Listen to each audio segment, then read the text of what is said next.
So if you are just focused on photo opportunities so that the people can see the president turning on a switch without thinking about what happens afterwards, then you realize the motivation for this access to electricity is all an electoral strategy rather than genuine infrastructural development. No, thank you very much, Sadelo. Thanks for having me. As you know, Ousman Gajigo. I'm a senior member of the Gambia for All party. But also before going into politics, I've been a professional economist, and also I was and still I am a farmer. So I have my background in development economics and worked in multiple development institutions. Also operate multiple farms in the Gambia. For people who are watching this, this is a conversation between myself, Yusuf Taylor, the editor for Askanwi Media, and Dr. Ousman Gajigo, who is one of our contributors at Askanwi Media. He's written a very interesting publication with the headline, Deception on Universal Electricity Access in the Gambia. Now, we've seen the government is putting a lot of emphasis on electricity access, universal electricity access. They want everybody to have access to electricity, right? But at the same time, NAWEC, just last week or so, they announced that they are doing load shedding, meaning that electricity, in some areas, people will not have electricity, even though they have access. Your article goes into this. What's your opinion? No, I think, listen, it's a good goal to have universal electricity access. You know, nobody can argue with such a goal. The question is how you go about it, and how you go about it will speak to one's motivation and one's competence.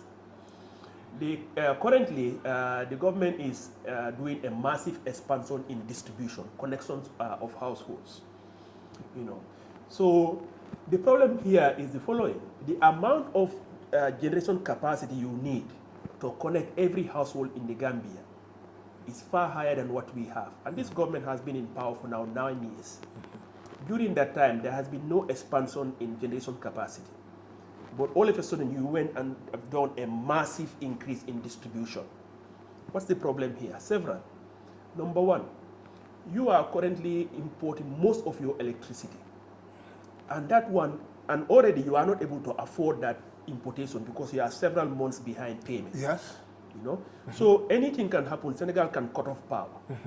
Number two, if you go and connect households without first of all making sure there's generation capacity, that's putting the cart before the horse. It's like going and installing taps in every compound, but without a borehole, saying that I'm going to have universal water access. If you go and put a tap in every compound and you don't drill a single borehole, no water processing plant, can we genuinely talk about universal water access? No. This is the problem here. They are connecting every village, I mean, almost every village. Well, it's not even every village yet. It's far from universal. But there is no generation capacity. You know, and the little that we have, we are importing most of it. So it's not true. So you have the Minister of Information going around saying that we have the highest in West Africa, which is not true. Several countries, Senegal, Ghana, Cape Verde, Cote d'Ivoire, all have higher electricity access rate. Of course, the electricity access rate, when it is measured, you will see that Gambia is going up significantly. Yes. But that number, people have to be very careful. That number can be informative sometimes, but in Gambia's case, it's not informative. Because access to electricity, what it means, the indicator means your household is connected to the grid. You can be here for 5 months without electricity. As long as the wires are connected to your house, you have, you know, the indicator will say you have access. Access, yes.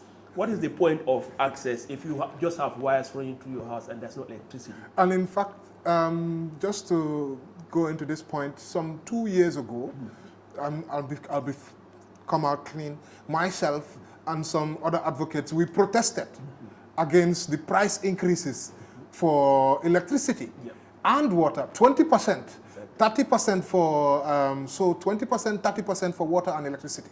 Now, how do you see it that the prices are obviously going up? People know the issue with cash power, you know, it's so expensive, but then it seems like they are more focused on having your houses connected rather than the affordability. Yes. So this is, again, like I said, the motivation part. So if you are just focused on photo opportunities so that the people can see the president turning on a switch without thinking about what happens afterwards, then you realize the motivation for this access to electricity is all an electoral strategy rather than genuine infrastructural development. Because if you are going to go and connect poor households in the Gambia today, according to GBOS, 2 out of 3 households are food insecure. 2 out of every 3 households are food insecure. If people don't have enough to eat, you think they are going to take their limited amount of resources and buy electricity? What comes first, food or electricity? Of course, food. Yeah. So again, if you are doing this, you are doing universal electricity access, you need to make sure it is affordable and reliable.